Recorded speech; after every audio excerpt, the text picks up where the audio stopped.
કેમ છો વિદ્યાર્થી મિત્રો? મજામાં? આજે આપણે ધોરણ 12 કોમર્સ નામાના મૂળ તત્વો ભાગ 1 એની અંદર પ્રકરણ 5 નવા ભાગીદારનો પ્રવેશ એના મોટા દાખલા આપણે ઘણા બધા જોઈ ગયા. 12 બોર્ડની અંદર નવા ભાગીદારના પ્રવેશમાંથી ફક્ત મોટો દાખલો જ પૂછાશે બાળકો, 8 ગુણનો. પણ આજે આપણે એના નાના દાખલા જોઈશું. નાના દાખલા એટલે કે નવું પ્રમાણ શોધો, ત્યાગનું પ્રમાણ શોધો. પ્રશ્ન નંબર 3 સ્વાધ્યાય 5 પ્રશ્ન નંબર 3 એના દાખલાનો અભ્યાસ આજે કરીશું. ધ્યાન આપજો બાળકો, બહુ સરળ છે. સૌથી પહેલાં તો ચોપડીની અંદર પ્રશ્ન નંબર 3 જોવો બધા. તો પ્રશ્ન 3માં કીધું છે નીચેના પ્રશ્નોના નવા નફા નુકસાનના પ્રમાણ અને ત્યાગના પ્રમાણની ગણતરી કરો. આપણે બે વસ્તુ શોધવાની છે. એક નવું પ્રમાણ શોધવાનું છે, બધાનું ધ્યાન બોર્ડ ઉપર. એક નવું પ્રમાણ શોધવાનું છે અને બીજું ત્યાગનું પ્રમાણ શોધવાનું છે.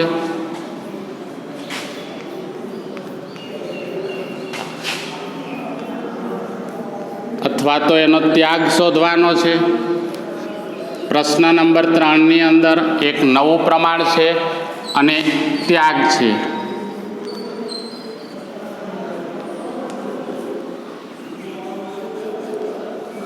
ચલો બાળકો, હવે પ્રશ્ન નંબર 3ની અંદર પહેલો દાખલો.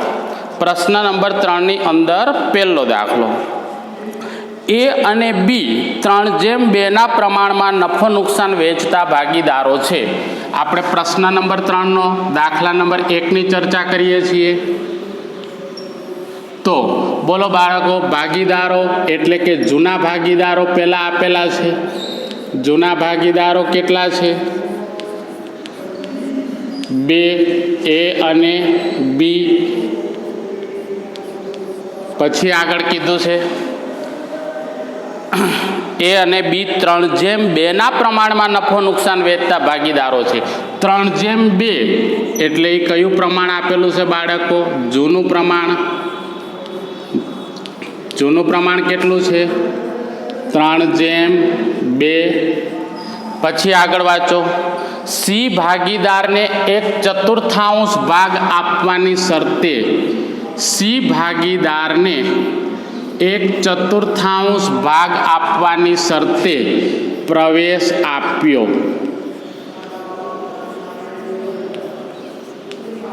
આ ટૂંકી રકમ મેં લખી દીધી છે. ફરીથી હું રકમ વાંચી જાઉં છું. પ્રશ્ન નંબર 3નો પહેલો પ્રશ્ન, જૂના ભાગીદારો એ બી, જૂનું પ્રમાણ 3:2.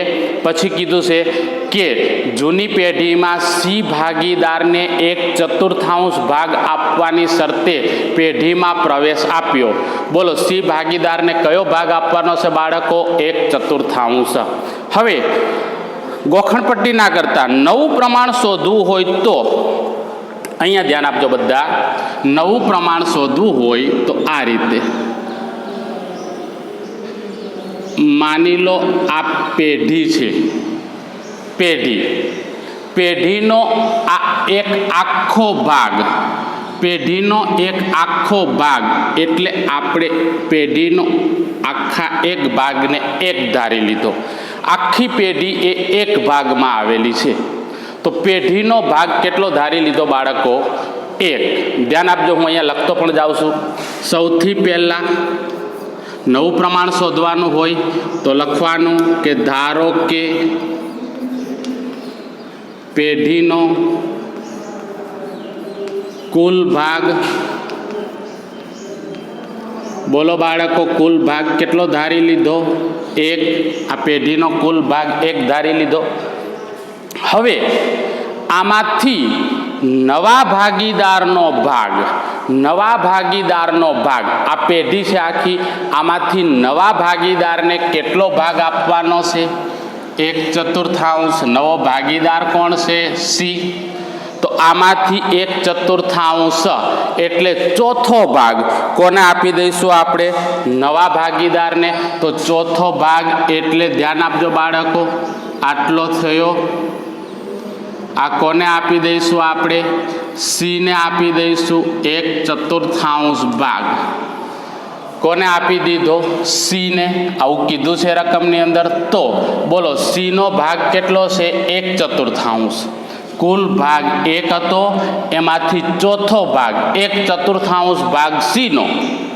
તો મને કહો બાળકો, બાકી કેટલો ભાગ વધે? જોજો, બાકી કેટલો ભાગ વધે? જે આ બાકીનો ભાગ છે એ કેટલો વધે? તો 1/4 સીને આપી દીધો, તો બાકી કેટલો વધે? 3/4. કેમ 3/4? તો કુલ ભાગ આપણી જોડે કેટલો હતો બાળકો?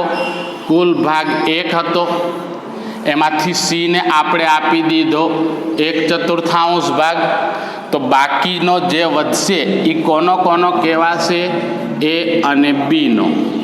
બોલો, દરેક વિદ્યાર્થીને આટલી ખબર પડવી જોઈએ.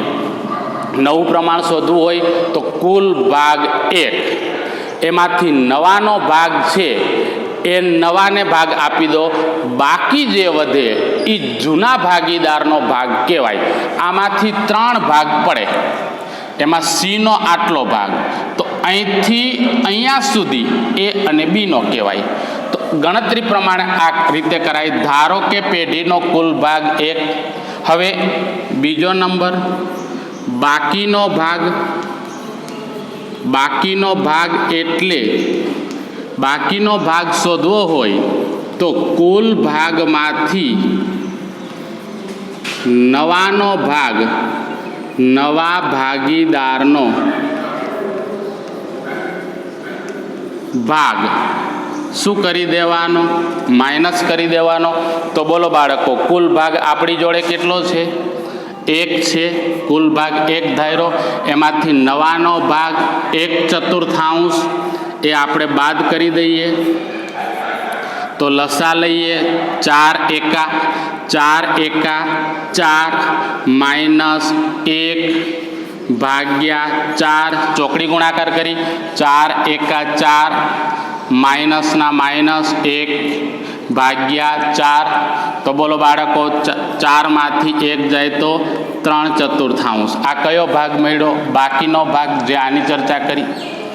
સૌથી પહેલાં કુલ ભાગ 1, એમાંથી નવાનો 1/4 આપણે બાદ કરી દીધો, તો વધ્યો કેટલો? 3/4. હવે આ 3/4 ભાગમાં કોનો કોનો હિસ્સો કહેવાય? તો ABC કે AB? એ બીનો જ કહેવાય, કારણ કે સીને તો 1/4 આપી દીધા. હવે આ 3/4 ફક્ત એ અને બી જ કહેવાય. તો બાકીનો ભાગ એ અને બીને જ મળે. બાકીનો ભાગ, આ બાકીના ભાગમાં કોણ કોણ હકદાર કહેવાય? એ અને બી. ધ્યાન આપજો અહીંયા. હવે બાકીનો ભાગ મળી ગયા પછી નવું પ્રમાણ શોધવાનું સૂત્ર યાદ રાખજો બધા બાળકો. બાકીનો ભાગ ગુણ્યા જૂનું પ્રમાણ. બાકીનો ભાગ ગુણ્યા જૂનું પ્રમાણ. ચલો, સૌથી પહેલો ભાગીદાર કયો લઈશું? એ. તો એનું નવું પ્રમાણ શોધવું હોય તો બાકીનો ભાગ કેટલો છે? 3/4 ગુણ્યા જૂનું પ્રમાણ કયું છે? તો જૂનું પ્રમાણ 3/2. આમાંથી એનું કયું કહેવાય? 3. ભાગ્યા કેટલા કરીશું? 5. 3 ને 2 5, સરવાળો થયો બરાબર 4 × 5 = 20. ગુણાકાર છે એટલે ગુણાકાર કરી દો. 3 તેરી 9. બોલો, એ પછી કયો ભાગીદાર આવશે બાળકો? બી. તો બીનો બાકીનો ભાગ 3/4 ગુણ્યા બીનું જૂનું પ્રમાણ 2/5.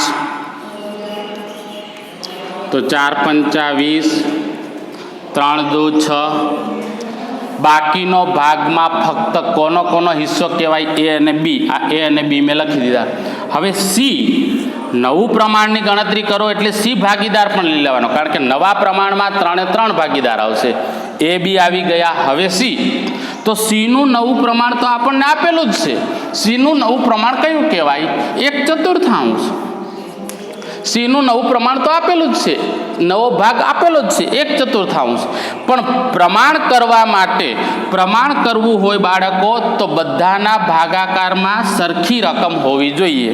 તો અહીંયા 20 છે, અહીંયા 20 છે, અહીંયા પણ 20 કરો તો જ પ્રમાણ નીકળે. 20 20 અહીંયા પણ 20 કરો. ચલો, મારે અહીંયા 20 કરવા હોય તો ઉપર નીચે મારે કેટલા ગુણવા પડે? છેદમાં 20 કરવા હોય તો નીચે 4 પંચા 20. ધ્યાન આપજો, સીનું નવો ભાગ જ કહેવાય 1/4. તો 1/4 ભાગ ના ચાલે, કારણ કે પ્રમાણ કરવું હોય તો દરેકના છેદ સરખા હોવા જોઈએ. અહીંયા 20, અહીંયા 20, અહીંયા 20 કરવા માટે આપણે 4ને કેટલા વડે ગુણીશું? 5 વડે. તો નીચે 5 વડે ગુણ્યા તો ઉપર પણ 5 વડે ગુણીશું. તો 5 એકા 5. બોલો બાળકો, ખબર પડી ગઈ? તો નવું પ્રમાણ, છેદ ઉડાડી દો બધા, 20 20 20 ઉડાડી દો તો 9/6/5. કયું પ્રમાણ મળી ગયું? નવું પ્રમાણ. પડી ખબર?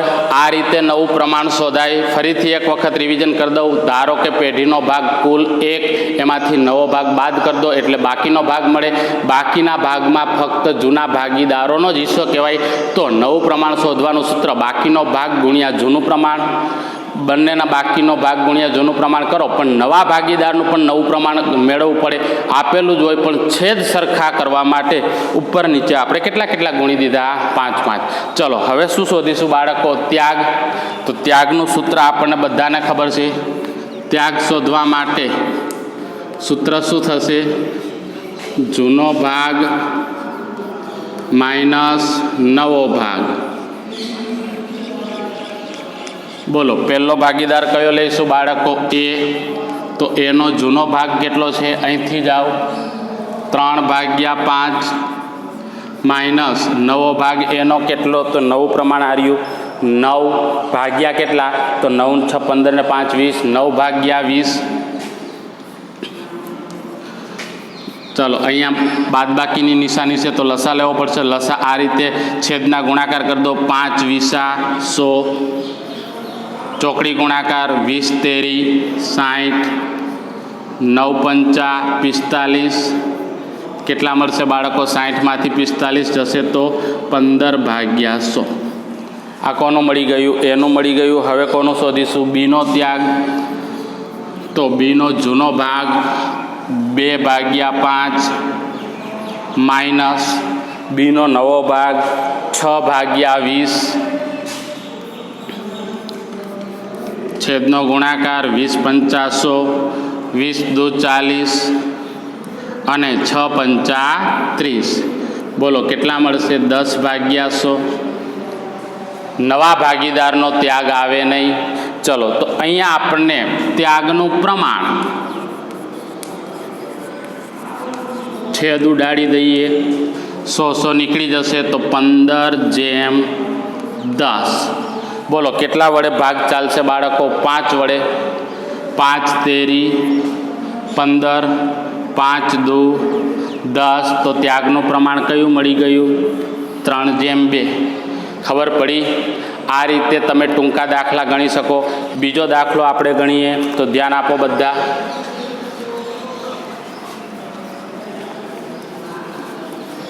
આ પ્રશ્ન 3નો પહેલો દાખલો હતો.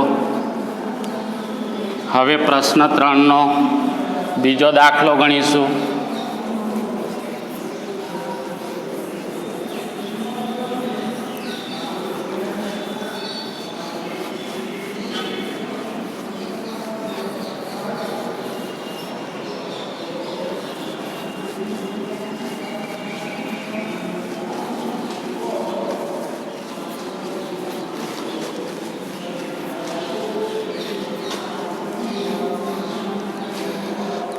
ચલો, પ્રશ્ન 3નો દાખલા નંબર 2. પહેલાં તો ટૂંકી માહિતી લખી દઈએ.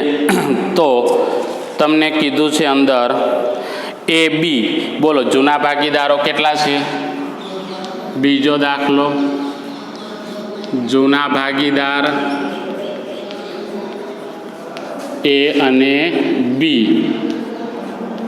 આગળ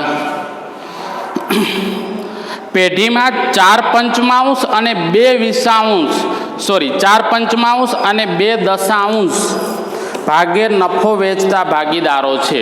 તો ધ્યાન આપજો, જૂનું પ્રમાણ નથી પણ જૂનો ભાગ છે. ચલો, પહેલાનો જૂનો ભાગ છે 4/5 અને બીજાનો 2/10. હવે મારે આનું પ્રમાણ કરવું છે. ધ્યાન આપજો વિદ્યાર્થીઓ, બહુ સરળ છે. આ તો ભાગ કહેવાય. આને મારે પ્રમાણમાં બદલવું હોય તો પ્રમાણ કોને કહેવાય? છેદ સરખા કરો. ચલો, અહીંયા છેદમાં 5 છે. અહીંયા છેદમાં 5 કરવા માટે હું ભાગ ચલાવીશ 2 વડે. તો 2 એકા 2, 5 દુ 10. બોલો, પડી ખબર? તો હવે આપણે લખી શકીએ કે જૂનું પ્રમાણ, છેદ ઉડાડી દો તો જૂનું પ્રમાણ કયું થયું? 5/5. હવે આમને હવે ધ્યાનમાં નથી લેવાનું. આપણે 5/5 થઈ ગયા છેદ સરખા. હવે આપણે છેદ ઉડાડી દઈએ તો જૂનું પ્રમાણ કયું થયું બાળકો? 4/1 થયું. આગળ વાંચો કે સીને નફામાં 20% ભાગ આપવાની શરતે પ્રવેશ આપ્યો. ચલો, સીનો ભાગ 20%. તો ફરીથી ધ્યાન આપજો, 20% ટકા કાઢવા માટે ભાગાકારમાં કેટલા લખાય? 100 લખાય. 20/100. ખબર પડી? સીનો ભાગ 20%. તો ટકા કાઢવા માટે ભાગાકારમાં 100 લખાશે. આગળ જોઈશું તો છેદ ઉડાડીશું. 20 વડે ભાગ ચલાવો. 20 એકા 20, 20/50. તો બોલો, નવાનો ભાગ કેટલો થઈ ગયો? 1/5. હવે આપણે દાખલો ગણીશું. તો સૌથી પહેલું શું લખીશું? ધારો કે, જવાબ ચાલો અહીંથી ધ્યાન આપો. ધારો કે પેઢીનો કુલ ભાગ, બોલો બાળકો, કુલ ભાગ કેટલો ધારવાનો? 1. પછી કયો ભાગ શોધવાનો? બાકીનો ભાગ. બાકીનો ભાગ શોધવો હોય તો સૂત્ર શું થશે આપણી પાસે? કુલ ભાગ માઇનસ નવાનો ભાગ. એટલે કે કુલ ભાગ આપણી જોડે કેટલો છે? 1. આપણે જે ધાર્યો છે તે, માઇનસ નવાનો ભાગ, નવો ભાગીદારનો ભાગ કેટલો છે? 20%. 20% નહીં લખવાનું, 1/5. 1/5 કઈ રીતે આયા ખબર પડી? ટકા કાઢી દીધા આપણે. તો નવાનો ભાગ 1/5. ચલો, 5 એકા 5 માઇનસ, જોજો, 5 એકા 5 માઇનસ 1/5. તો બોલો, 5માંથી 1 જાય તો બાળકો 4/5. આ કયો ભાગ મળી ગયો? બાકીનો ભાગ. હવે બાકીનો ભાગ મળી જાય એટલે નવા પ્રમાણનું સૂત્ર, નવું પ્રમાણ શું થશે? સૂત્ર નવા પ્રમાણનું. તો બાકીનો ભાગ ગુણ્યા જૂનું પ્રમાણ.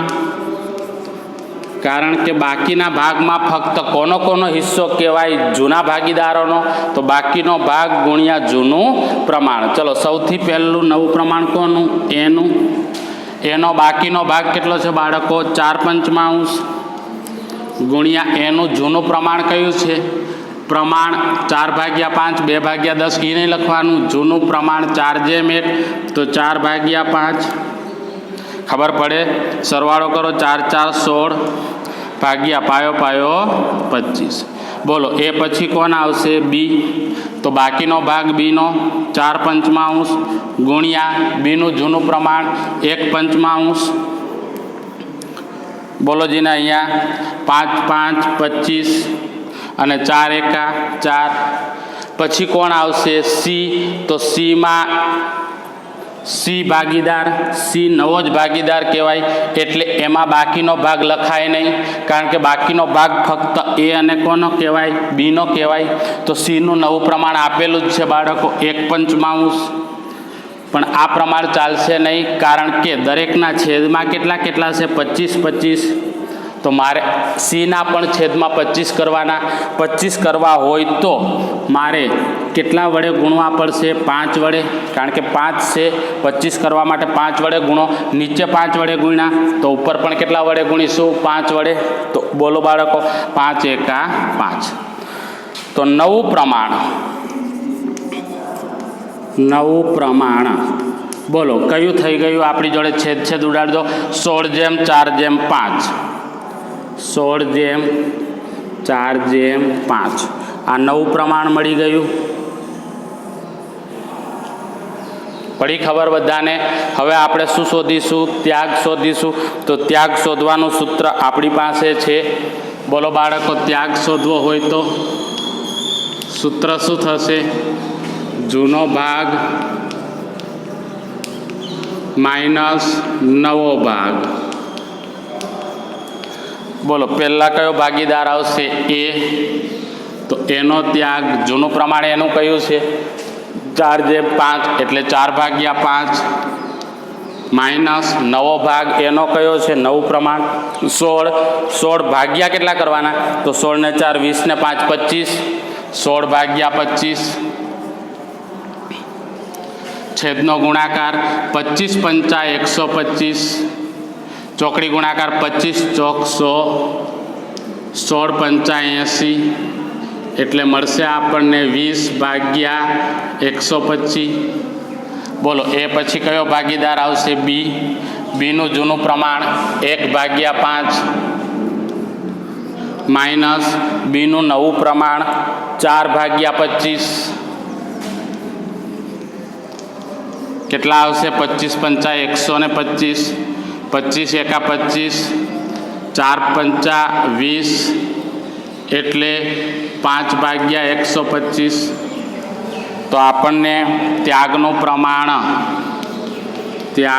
પ્રમાણ બોલો કયું મળી ગયું? કે હવે બાળકો છેદ ઉડાડ દો. 20/5 કેટલા વડે ભાગ ચાલે? 5 વડે. 4 × 5 20. 5 એકા 5. આ ત્યાગનું પ્રમાણ થઈ ગયું. બોલો બાળકો, આવડશે? આ રીતે તમે નવા પ્રમાણ શોધવાના દાખલા ગણી શકો. આજે મેં 2 દાખલા ગણાવી દીધા. આવતા લેક્ચરમાં હું બીજા વધારાના દાખલાઓ ગણાવીશ. મળીશું બાળકો. જય હિન્દ, જય ભારત.